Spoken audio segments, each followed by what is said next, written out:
కొత్త ప్రభుత్వం వచ్చింది, వాళ్ళు గవర్నెన్స్ స్టార్ట్ చేసిర్రు, 20 రోజులు అయిపోయింది. వాళ్ళకి శుభాకాంక్షలు, వాళ్ళకి ఆల్ ది బెస్ట్. కానీ ఆ గ్యారంటీల విషయం ఏదో అటు ఇటు పోతున్నట్టున్నది. గ్యారంటీల విషయం గ్యారంటీ లేనట్టున్నది. శ్వేతపత్రాలు విడుదల చేస్తున్నారు. దానికి నాకైతే అర్థం కనబడలేదు. శ్వేతపత్రము 7 లక్షల కోట్ల అప్పులు ఉన్నాయని అందరికీ తెలిసిన విషయమే. అది మీరు మేనిఫెస్టోలో 6 గ్యారంటీలు అయితే మనం మాట్లాడుకుంటా ఉంటాము. దాదాపు 42 వాగ్దానాలు ఉన్నట్టున్నాయి అలా కాంగ్రెస్ పార్టీ మొత్తం 412 పని చదివారు మీరు కాంగ్రెస్ మేనిఫెస్టో. 412 వాగ్దానాలు ఉన్నాయి.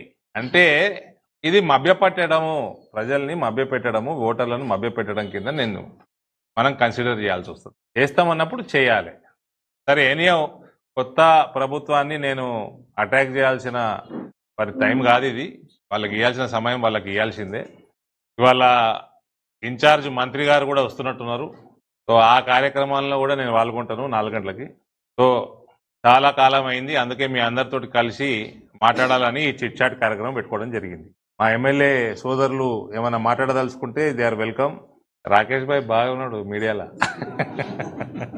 ఈ వీడియో మీకు నచ్చినట్టయితే లైక్ చేయండి, 10 మందికి షేర్ చేయండి. అలాగే కామెంట్ల రూపంలో మీ అభిప్రాయాలను మాతో పంచుకోండి. Nationalist hub group of channels ను సబ్స్క్రైబ్ చేసుకుని తెలుగునాట జాతీయవాద జర్నలిజాన్ని ప్రోత్సహించండి. ఈ వీడియో కింద ఉన్న బెల్ ఐకాన్ పై క్లిక్ చేయడం మర్చిపోవద్దు.